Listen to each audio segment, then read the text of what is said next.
শিক্ষার্থীরা এবং চিকিৎসকবৃন্দরাও কিন্তু তারা কিন্তু অবস্থান হয়েছে এবং সেই জায়গা থেকে কিন্তু আসলে শিক্ষার্থীরা কিন্তু এই মুহূর্তে দেখছেন যায় দিনের মাধ্যমে কে কোথা থেকে দেখছেন শহীদ মিনারে শিক্ষার্থীরা কিন্তু অবস্থান নিয়েছেন মেডিকেল পরীক্ষার যে ফলাফল সেই ফলাফল যে মেডিকেল এবং ডেন্টাল যে পরীক্ষার যে মুক্তিযোদ্ধা কোটা বাতিল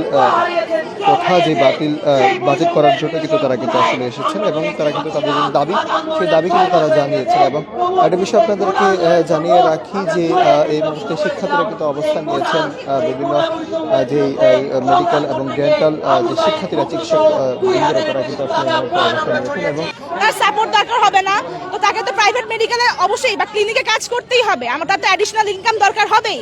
সুতরাং আমি ডাক্তারকে কখনোই দোষ দিব না প্রাইভেট ক্লিনিকে কাজ করার জন্য, বরং ডাক্তার যাতে একদম সরকারি ডাক্তার যাতে সরকারি খাতে পুরোপুরিভাবে আত্মনিয়োগ করতে পারে এজন্য দেশের সরকারের উচিত ডাক্তারদের বেতন 50,000 টাকা বাড়িয়ে দেওয়া, 50 বাড়িয়ে দেওয়া, 30 থেকে 50 করা। কিছু থাকে এটার জন্য আন্দোলন হলো ডাক্তাররা মার খেলো। সুতরাং আর কিছু বলার নেই, এই যে প্রাইভেট ক্লিনিক কাজ করে এটাই একটা কারণ 30,000 টাকায় ঢাকা শহরে অন্তত সংসার চলে না। প্রিয় দেশবাসী, আপনাদের কাছে আমরা মেডিকেল কলেজ, ডেন্টাল কলেজ, বিশ্ববিদ্যালয়, স্কুল কলেজ সবার পক্ষ থেকে কয়েকটা দাবি জানাতে চাই।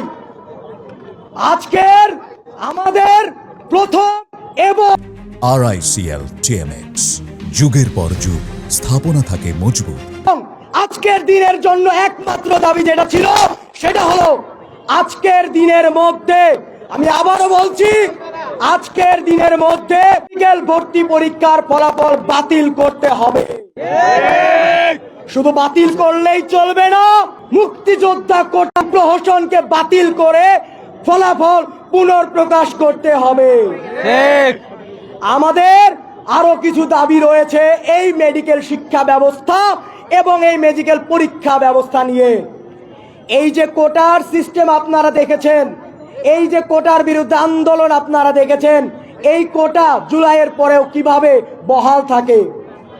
আমরা মেডিকেল ও ডেন্টাল কলেজের সকল শিক্ষার্থীবৃন্দ, চিকিৎসকবৃন্দ মেডিকেল এবং ডেন্টাল ভর্তি পরীক্ষায় কোন রকমের মুক্তিযোদ্ধা কোটা চাই না। আমাদের এই মেডিকেল ভর্তি পরীক্ষা, ডেন্টাল ভর্তি পরীক্ষায় মুক্তিযোদ্ধা কোটা বাতিল করতে হবে। এবং বিভিন্ন স্কুল কলেজ বিশ্ববিদ্যালয়ের সকল শিক্ষার্থীর মতে আমরা জেনেছি তারা কোনো বিশ্ববিদ্যালয়ে ভর্তি পরীক্ষায়ও কোন ধরনের কোটা চান না। যে মুক্তিযোদ্ধা কোটার বিরুদ্ধে হলো আন্দোলন, যে আবু সাইদকে নিয়ে মেডিকেল ভর্তি পরীক্ষা এলো প্রশ্ন, সেই আবু সাইদ যে জন্য আন্দোলন করেছে তার সেই বিরুদ্ধে করা আন্দোলনটাই কেন আবার এই মেডিকেলে চলতে থাকবে? আমরা তাই চাই এই মুক্তিযোদ্ধা কোটা যেন আর বহাল না থাকে। আমরা যারা মেডিকেল ভর্তি পরীক্ষা দিয়েছি তারা মেডিকেল ভর্তি পরীক্ষা দেওয়ার পরে যখন বাসায় এসে ফলাফল মিলাই, ফলাফল দেওয়ার পর দেখি 2-3 মার্কের কোনো হদিস নাই।